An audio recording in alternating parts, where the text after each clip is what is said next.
오늘 읽은 이 본 말씀은 예수님께서 회당장 야이로의 죽은 딸을 살려주시고 계시는 모습을 우리에게 말씀해주고 있습니다. 복음서를 보게 되면 예수님께서 죽은 사람을 살려주신 사건이 3번 기록되어 있습니다.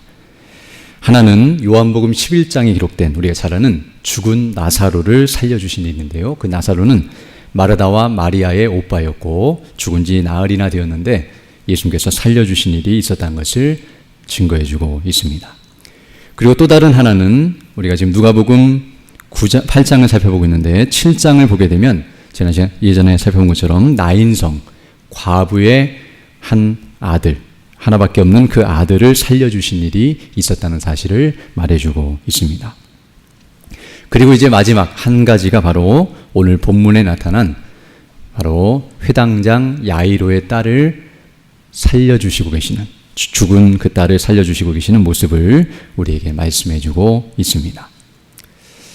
정말 죽은 자가 살아난다는 것은 엄청난 일이 아닐 수 없습니다. 예나 지금이나 죽은 사람이 살아난다는 것은 정말 있을 수 없는 일이라고 여길 만한 일이고요. 정말 그런 일이 일어난다고 하면 정말 다 놀라지 않을 수 없는 일일 수 없습니다. 다시 죽은 자가 살아나는 것은 사람이 할 수 있는 일이 아니라 오직 하나님만이 하실 수 있는 일입니다. 그래서 성경을 보게 되면 구약에서도 엘리야나 또 엘리사 시대에 죽은 자가 살아나는 일이 있었지만 그 일도 그런 선지자가 행한 일이 아니라 선지자를 통해서 하나님께서 행하신 일이었고요. 그리고 사도들도 그런 일을 행했지만 바로 하나님께서 그들을 통하여 일하신 결과라는 것을 알게 됩니다. 오직 하나님만이 죽은 자를 살리실 수 있습니다. 그리고 앞에서 말씀드렸던 이 죽은 자를 살리신 3가지 사건은 모두 다 사람들이 기대하거나 원하여서 된 일이 아니라 예수님께서 주권적으로, 정확히 표현하면 일방적으로 또는 의도적으로 행하신 일이었다는 것을 우리에게 말해주고 있습니다. 나사로나 또 나인성 과부나 오늘 본문에 나타나고 있는 이 회당장 야이로의 딸 모두 다 이들이 와서 예수님께 살려달라고 요청을 해서 이미 죽었는데 살려달라고 요청을 해가지고 그 부탁대로 해주신 일이 아니라 그들은 전혀 기대도 안 하고 있었고 그런 일이 일어날 거라고 예상도 하지 않았는데, 아니 어떤 면에서는 예수님이 그런 일을 안 하셔도 무방한데, 즉 나사로를 살리지 않았다고 해서 잘못된 거나 또 나인성 과부나 이 딸을 살리지 않았다고 해서 문제가 되는 것이 전혀 아님에도 불구하고 예수님께서는 의도적으로 누가 시키지 않고 부탁하지도 않았는데도 불구하고 이런 일을 행하셨다는 사실을 말해주고 있습니다. 그래서 무엇을 의미하냐면 바로 예수님께서 이렇게 죽은 자를 살려내시는 일을 통해서 무엇인가 우리에게 가르쳐 주시고자 하시는 목적이 있다는 사실을 우리가 알 수 있습니다. 즉 아무런 의미 없이 일은 이제 통상적으로 일반적으로 일어난 일이 아니라는 것을 알게 되는데요. 공생의 기간 동안에 딱 3번만 있을 정도로, 물론 더 있을 수도 있겠지만 기록된 것이 3번이기 때문에 이런 일이 자주 있거나 반복되는 일이 아니었다는 것을 생각할 때에 그렇다면 예수님께서 이 일을 왜 하셨는지 우리가 주목하지 않을 수 없습니다. 그래서 이제 오늘 또 이렇게 회당장 야이로의 딸을 살리시는, 죽은 자를 살리시는 예수님의 모습을 통해서 이것을 통해 말씀하시고자 하시는 하나님의 거룩하신 뜻이 무엇인지, 즉 복음의 은혜와 영광이 무엇인지를 우리가 깨닫고 확신하면서 그 은혜를 따라 또 그 뜻을 따라 살아가는 우리 모두가 되게 하시기를 간절히 소망합니다. 먼저 오늘 본문 49절을 보게 되면 이렇게 말씀하고 있는데요. 아직 말씀하실 때에 회당장의 집에서 사람이 와서 말하되 당신의 딸이 죽었나이다. 선생님을 더 괴롭게 하지 마소서라고 말하고 있습니다. 즉 이 본문 49절은 회당장의 집에서 그 딸이 죽었다는 소식이 전해지고 있음을 우리에게 말해주고 있습니다. 그리고 그때는 언제였냐면 오늘 49절 시작할 때 말하는 것처럼 아직 예수님께서 말씀하실 때라고 말하고 있습니다. 이 말씀하실 때는 바로 앞에 있었던 사건과 연장선상이 있는데요. 우리가 지난 시간에 살펴본 것처럼 바로 앞에 있었던 사건은 혈루증 여인이 바로 예수님의 옷을 만지고 고침을 받자, 그러자 예수님께서 그 여인에게 말씀하고 계시는 내용이라는 것을 알 수 있습니다. 즉 사람들 앞에 그를 공개적으로 세워놓고 그리고 그를 치료해 주셨고 그가 구원받았다는 사실을 선포하고 계시는 그 말씀이 있는 그 어간에 지금 회당장의 집에서 딸이 죽었다는 소식이 들려지고 있다는 것을 말해주고 있습니다. 우리가 지난번에 살펴본 것처럼 지금 오늘 본문은 49절부터 읽었지만 이 사건은 40절부터 시작이 되는데요. 예수님께서 이제 군대 귀신 들린 사람을 고쳐주시고 이제 다시 이곳으로 돌아오시자 이제 많은 사람들이 몰려들었고 특별히 회당장 야이로가 예수님께 와서 지금 자기 딸이 아직 죽은 게 아니고 죽어가고 있는데 와서 손을 얹어서 고쳐달라고 예수님께 부탁을 하고 있는 모습이 나타나고 있습니다. 그러자 예수님께서 그 부탁에 응하셔서 그 집으로 가고 계셨고 또 제자들과 수많은 사람들이 함께 따라가고 있는 모습을 우리가 살펴봤고요.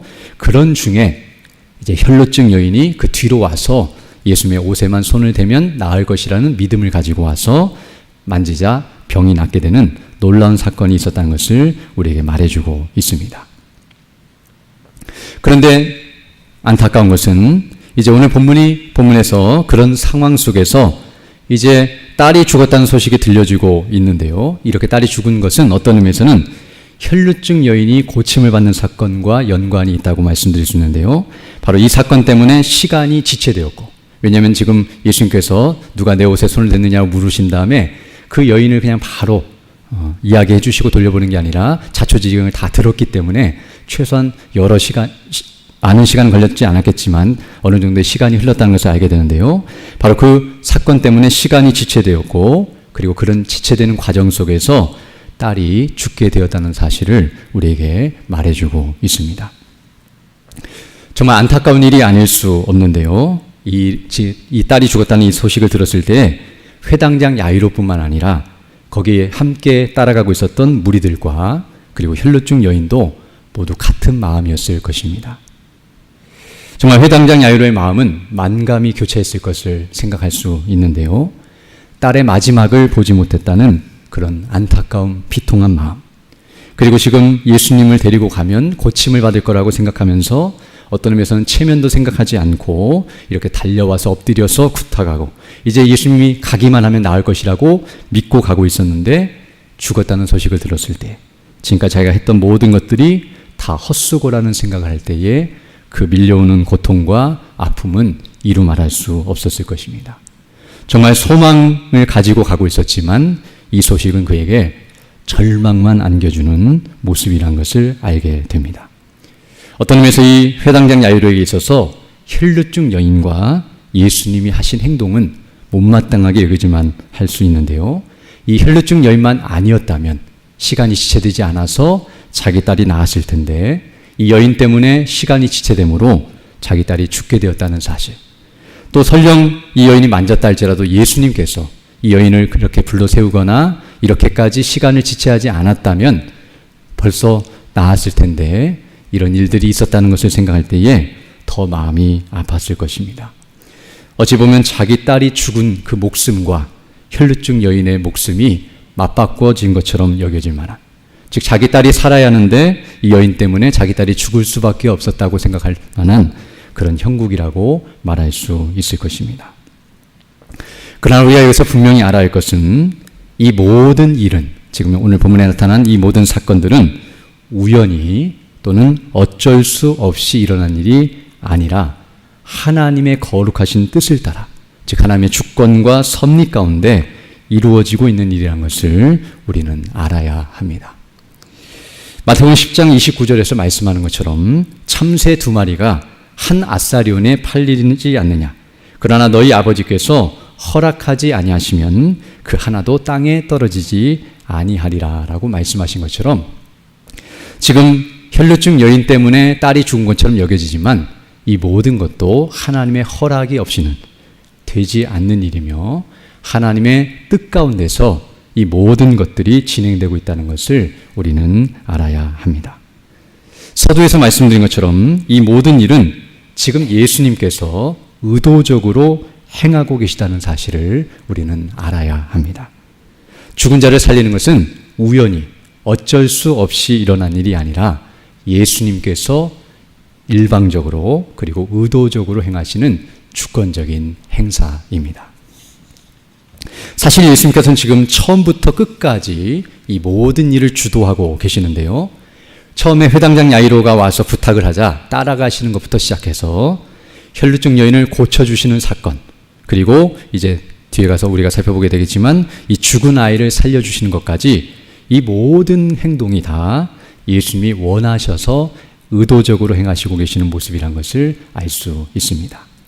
왜냐하면 예수님이 원하지 않았다면, 즉 이 여기 나타난 이 회당장 야이로의 딸을 살리실 마음이 처음부터 없으셨다면, 그리고 이런 일을 계획도 하지 않으셨고 그런 일을 할 이유가 없었다고 한다면 처음 회당장이 왔을 때부터 그의 부탁을 거절할 수 있었을 것이고요.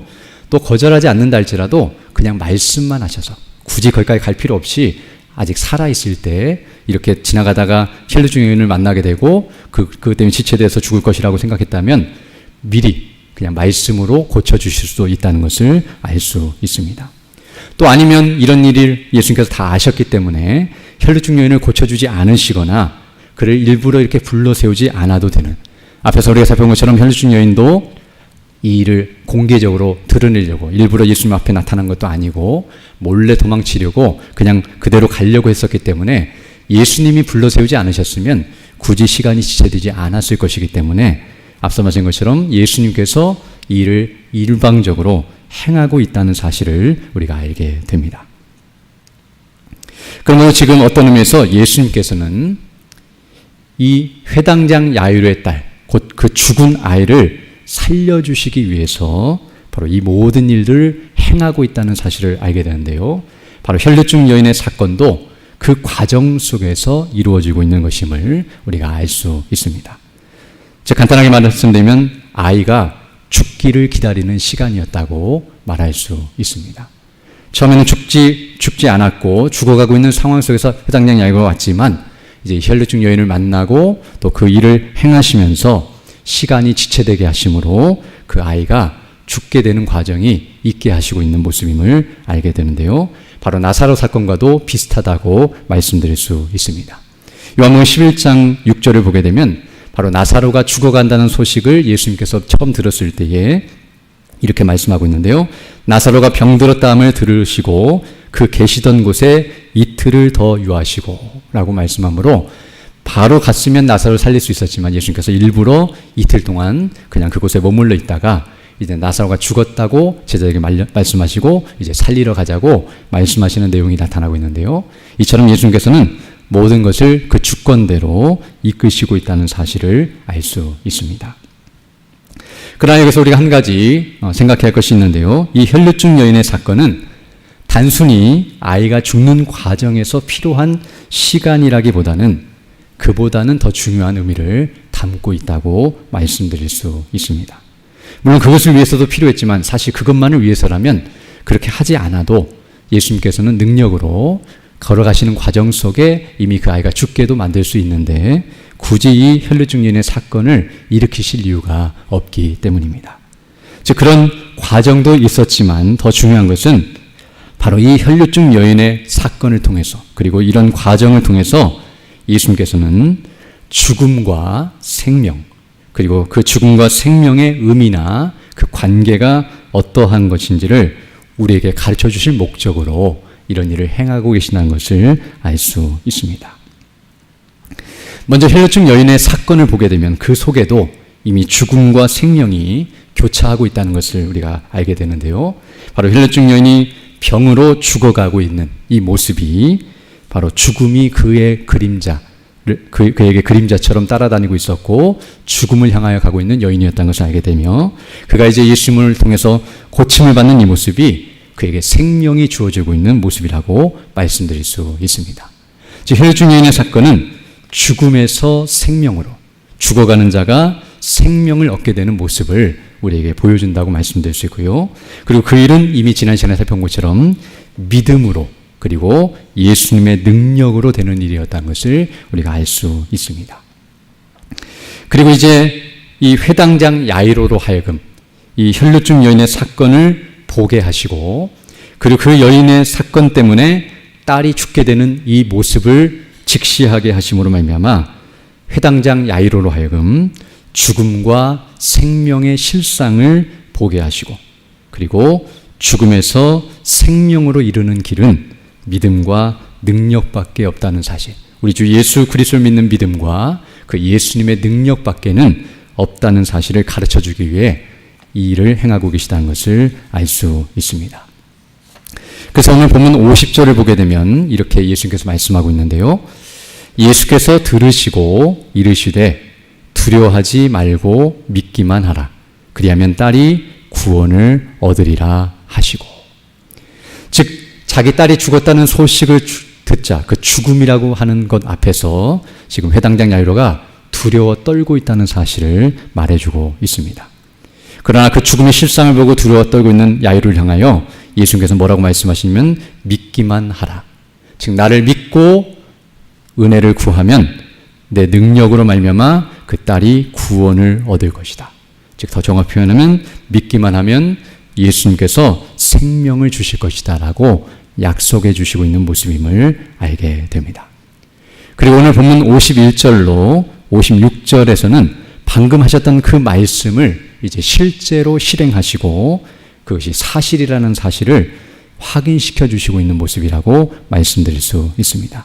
그래서 51절 보게 되면 그 집에 이르러 베드로와 요한과 야고보와 아이의 부모 외에는 함께 들어가기를 허락하지 아니하시니라. 즉 여기까지는 이제 무리들과 함께 도착했는데요. 그때 무리들은 밖에 집 밖에 세워놓고 베드로와 요한과 야고보 이 세 명의 제자만 데리고 들어가서 아이의 부모와 함께 이제 이 안에 들어갔다는 것을 말해주고 있고요. 그리고 이제 52절 보게 되면 모든 사람이 아이를 위하여 울며 통곡하며, 여기 말하는 모든 사람은 그 집안에 있는 모든 사람인데요. 집안의 종들이라든지 여러 가족들과 친지들이 모여 있었을 텐데요. 바로 그 아이가 죽은 것을 인하여서 울며 통곡하고 있었는데 그때 예수님께서 이르시되 울지 말라. 죽은 것이 아니라 잔다 하시니. 물론 이 말은 실제로 자고 있는 것이 아니라 죽었지만 이제 곧 깨어날 것이기 때문에, 살아날 것이기 때문에 예수님께서 이렇게 말씀하신 것인데요. 그래서 53절을 보게 되면 그들이 그 죽은 것을 아는 고로 비웃었다라고 말씀하고 있습니다. 그러나 예수님께서는 54절 보게 되면 예수께서 아이의 손을 잡고, 즉 집 안으로 들어가서 그 아이가 누워있는 그 침상까지 가셔서 이제 그 아이의 손을 잡고 불러 이르시되 아이야 일어나라 하시니 그 영이 돌아와 아이가 곧 일어나거늘 예수께서 먹을 것을 주라 명하시니 그 부모가 놀라는지라. 예수께서 경고하사 이를 아무에게도 말하지 말라 하시니라 라고 말씀해 주고 있습니다. 즉 예수님께서 말씀하신 그대로 죽은 이 아이를 살려주시고 계시는 모습이 오늘 본문에 소개되고 있습니다. 오늘 우리는 이 모습을 좀 더 주목해 보기를 원하는데요. 오늘 본문에 나타난 이 예수님께서 죽은 사람을 살려내시는 이 사건은 앞서 봤던 것처럼 다시 한번 우리에게 죽음과 생명의 실상, 더 정확히 표현하면 죽음의 비참과 생명의 영광에 대해서 우리에게 가르쳐주고 있습니다. 즉 죽어있는 딸을 통해서는 죽음의 실상을 보여주고 있고요. 죽은 자를 살려주시는 것을 통해서는 생명의 복됨과 영광을 선포하고 계십니다. 이 두 가지 사건을 동시에 보여주고 계시는데요. 먼저 첫 번째로는 우리는 이 말씀을 통해서 바로 죽음의 실상을 적나라하게 보게 됩니다. 앞서 말씀한 것처럼 혈루증 여인의 일로 인해서 시간이 지체되어 딸이 죽게 되었다고 말씀드렸는데요. 이 일은 예수님께서 의도적으로 행하신 일이라고 말씀드렸는데 바로 딸이 죽게 만드심으로 바로 죽음이라고 하는 것 앞에서 인간이 얼마나 무능력하고 아무것도 할 수 없는 존재인지, 죽음이 얼마나 깊고도 무서운 것인지를 철저하게 보여주시고 있는 것임을 알게 됩니다. 지금 오늘 본문을 보게 되면 바로 모든 인생이 다 죽음을 향해 나아가고 있다는 사실을 우리에게 보여주고 있습니다. 혈루증 여인도 병이 들어서 죽음을 향해 나아가고 있었고요. 오늘 본문에 나타난 이 회당장 야이로의 딸도 병이 들어 죽음을 향해 나아가고 있습니다. 그러나 우리가 이것을 보면서 단순히 병 때문에 죽음을 향해 나아가고 있다고 생각해서는 안 되고요. 모든 인생이 다 죽음을 향해 가고 있다는 사실을 우리에게 가르쳐주고 있습니다. 어느 한 사람도 예외 없이 죽을 수밖에 없는 인생의 비참한 실상을 본문은 다시 한번 우리에게 가르쳐주고 있습니다.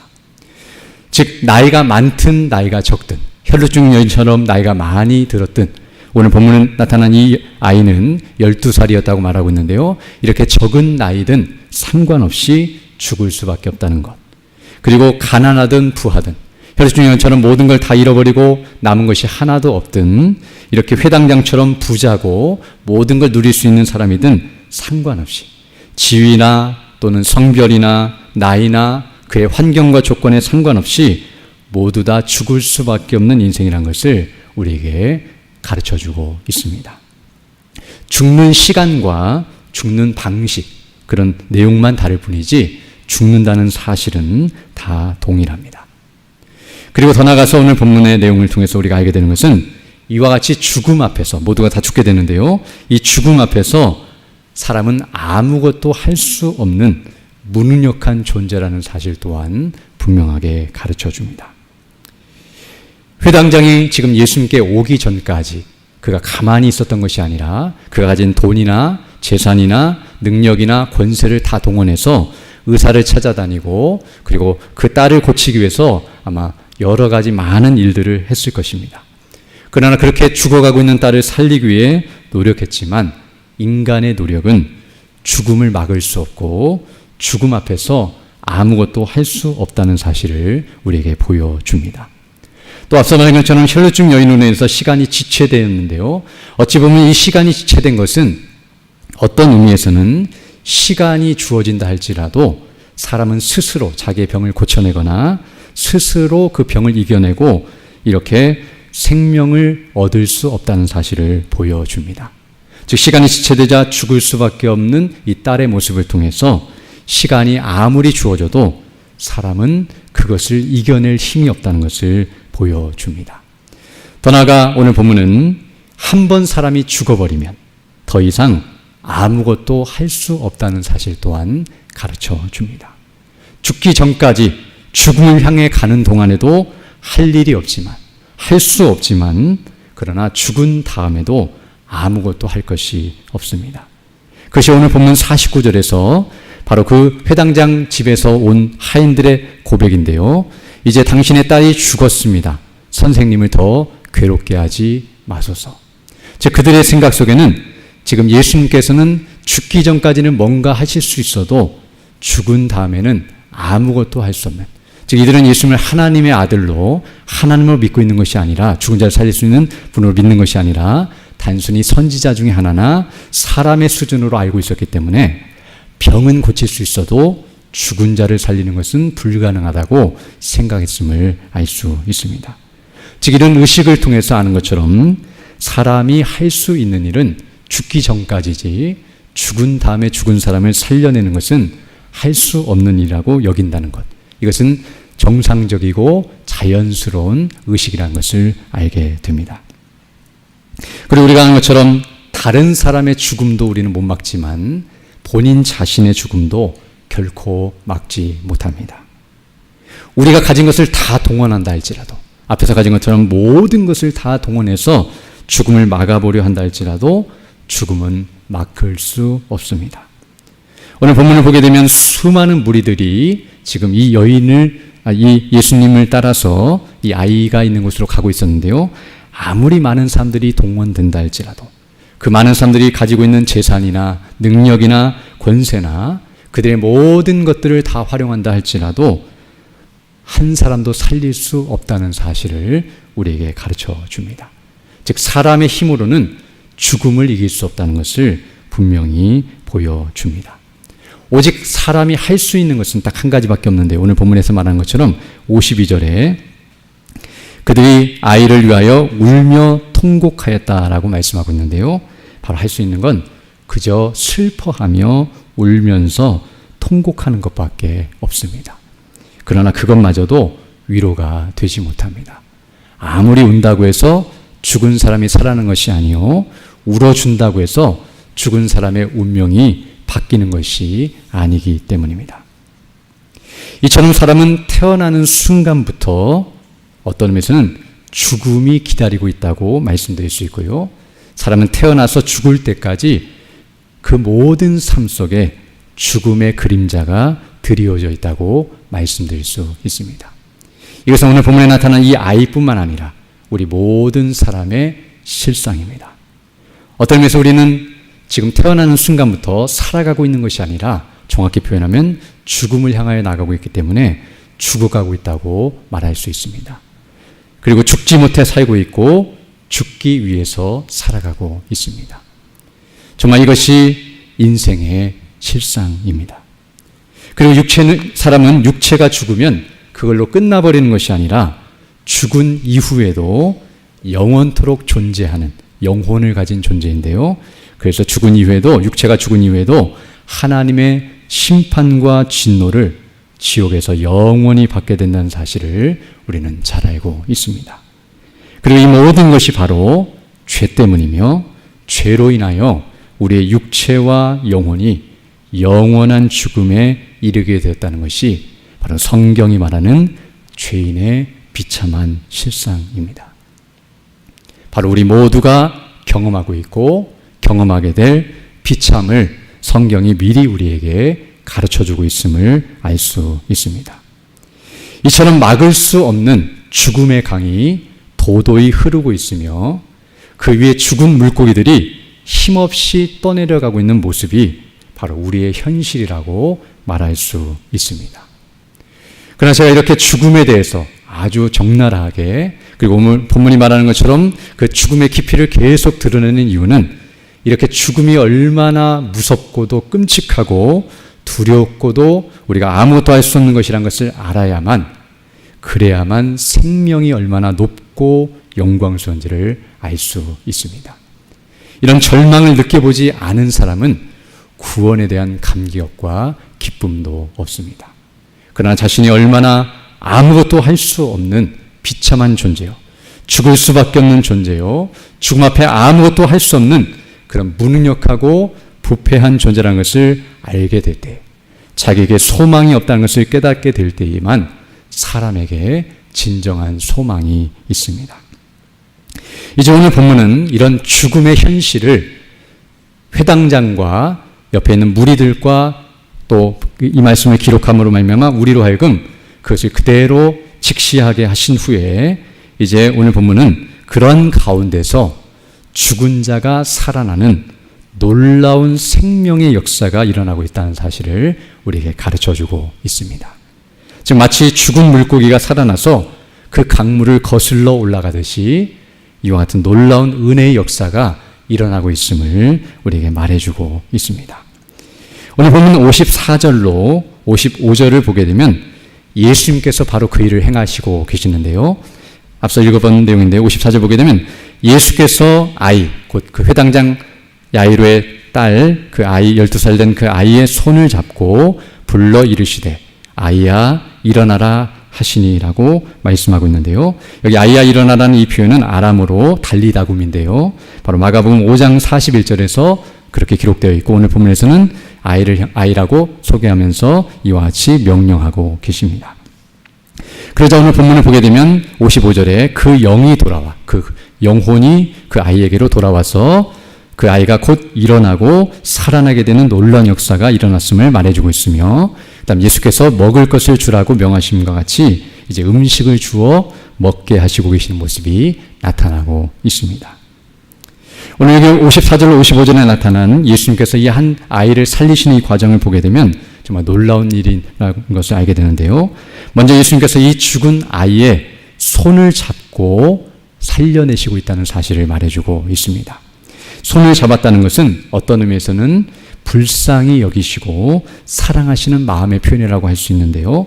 그냥 예수님 명령만 하셔도 살아날 수 있지만 이렇게 아이의 손을 잡으시면서 명령하고 있다는 것은 놀라운 일이 아닐 수 없습니다.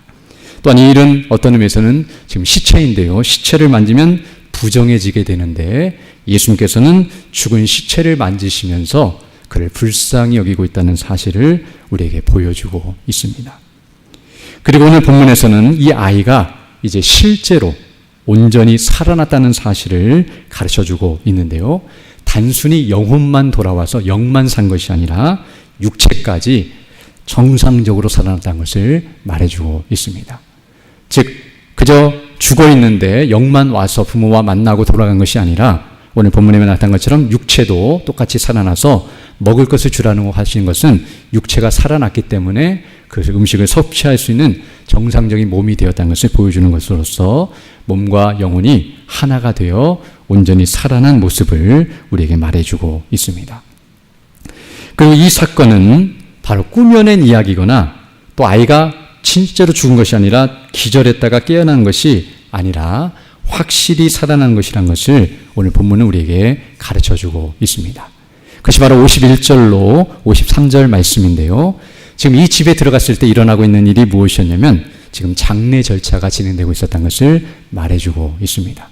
오늘 본문에는 52절에 이 아이를 위해서 울며 통곡하고 있었다고 하지만 다른 복음서인 마태복음, 같은 내용을 다루고 있는 마태복음 9장 23절을 보게 되면 피리 부는 자들과 떠드는 무리가 있었다고 말하고 있습니다.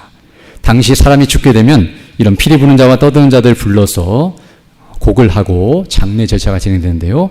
어떤 의미에서는 이 아이가 죽기 전에 부모들이 죽을 수 있을 것을 예상하면서 장례 절차를 준비하고 그리고 이제 마지막 예수님께 와서 부탁을 하고 그 다음에 이제 죽으면 죽으리라 생각하면서 왔던 걸로 보여지는데요.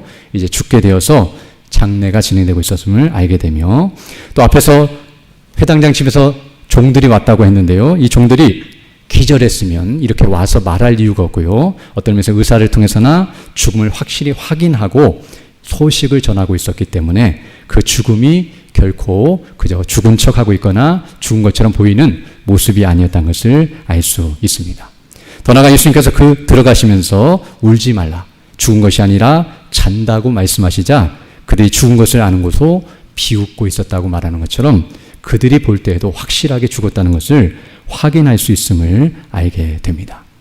그리고 오늘 본문에서 51절을 보게 되면 여기 들어가실 때에 무리들은 내버려 두시고 베드로와 요한과 야고보만 데리고 들어가시다고 하셨는데요.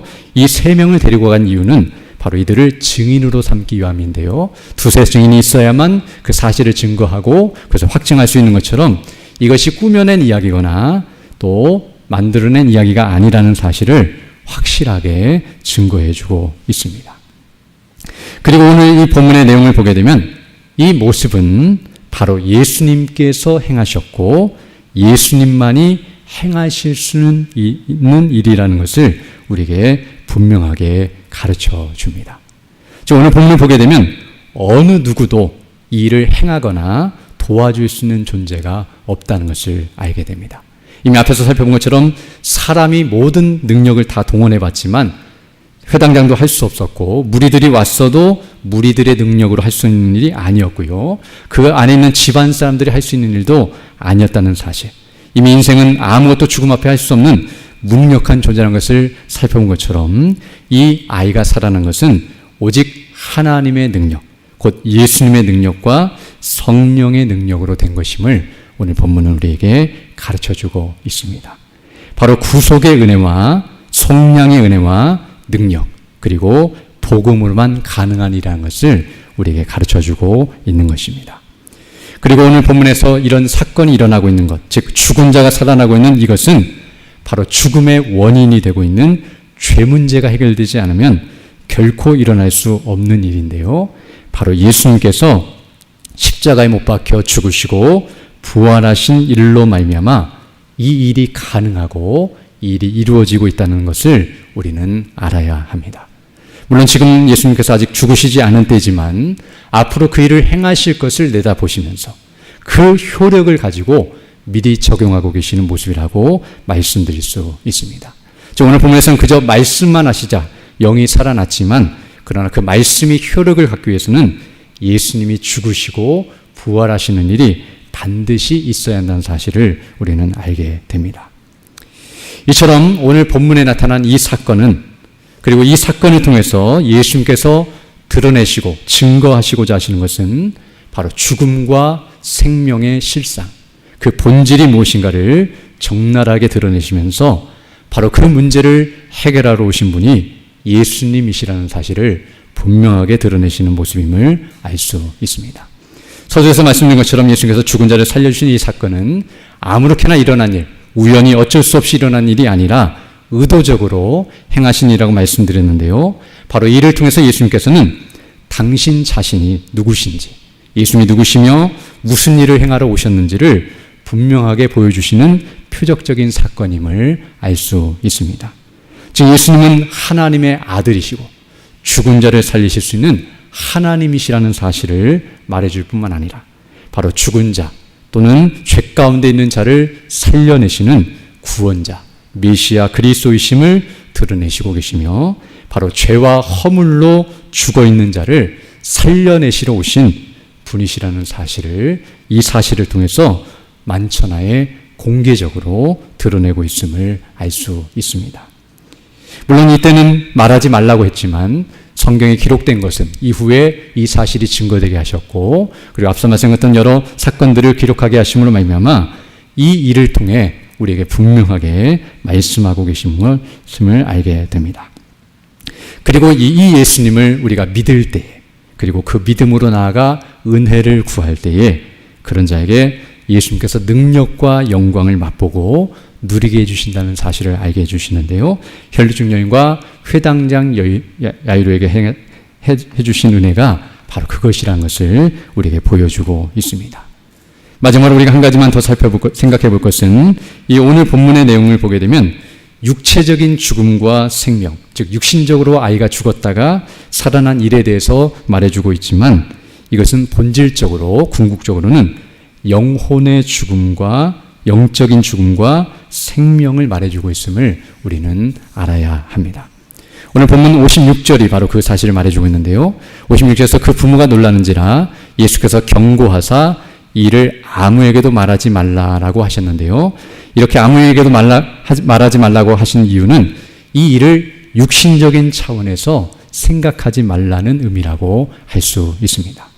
즉 이 사실을 퍼뜨리게 되면, 많은 사람들이 죽은 자가 살았다는 소식을 듣게 되면 사람들은 이 일을 행하신 예수님과 그 일의 본질, 참된 의미를 깨닫고 생각하면서 주님께 나오기보다는 오히려 육신의 문제를 해결하기 위하여, 즉 죽음이라고 하는 것과 죽음에 속한 것, 즉 질병이나 가난이나 자신들이 생각하는 것처럼 이 세상에서 죽음과 관련된 그 죽어가고 있는 과정 속에서 일어나는 수많은 문제들을 해결하기 위해서 예수님께 나올 것이 뻔했기 때문에 그런 일을 행하지 않도록, 또 그렇게 오해하고 잘못된 방식으로 예수님께 나오지 못하도록 막고 계신 것이지, 이 일의 진정한 의미를 깨닫고 주님께 나오는 것을 막고 계신 것이 아님을 알 수 있습니다. 물론 그렇게 예수님께 나아간 것이 잘못된 것은 아니지만, 그러나 설령 죽은 자가 살아났다 할지라도, 병든 자가 고침을 받았다 할지라도 그 영혼이 구원을 받지 못한다면 의미 없는 일이기 때문에 그러합니다.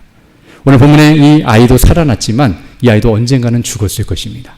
혈루증 여인도 병이 나았지만 언젠가 다른 병이나 늙어서 죽었을 것입니다.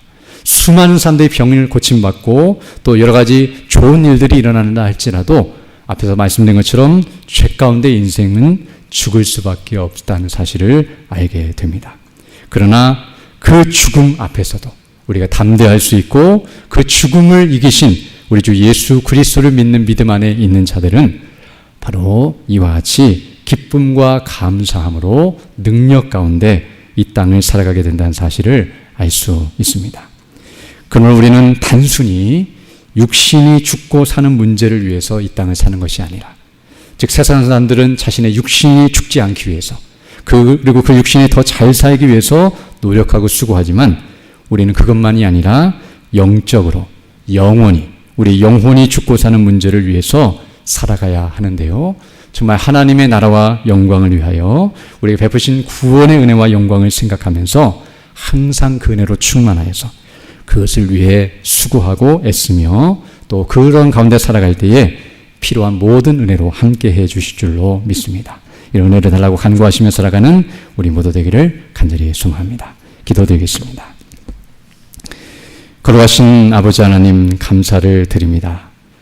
오늘의 말씀을 통하여 다시 한번 우리 주 예수 그리스도께서 죽은 자를 살리신 이 사건이 무엇을 의미하는지를 우리에게 가르쳐 주시고, 예수님께서는 죽은 자를 살려주실 뿐만 아니라 친히 죽으시고 부활하심으로 말미암아 영원히 우리로 하여금 죽지 않게 하시고 살게 하시는 영생을 주셨다는 사실을 기억하면서 우리의 죽음과 우리의 생명이 주께 있음을 기억하고 오직 주님만을 의지하고 나가는 우리보다 될 수 있도록 은총을 더하여 주시고 정말 이 땅의 사망의 그늘 가운데 신음하며 죄와 죽음 가운데 있는 수많은 영혼들을 우리 주 예수 그리스도께로 인도하는 사명을 우리에게 주셨사오니 그들에게 복음을 담대히 증거하게 하시고 그들이 우리 주 예수님을 믿음으로 말미암아 구원을 받고 그 죽은 생명이 살아나는 놀라운 역사가 있게 하여 주시며 이미 살아난 영혼들도 더욱 큰 생명력을 얻어서 주의 나라와 영광 위에 살아가기에 부족함이 없도록 은혜로 함께해 주옵소서. 우리 구주 예수님 이름으로 기도드립니다. 아멘.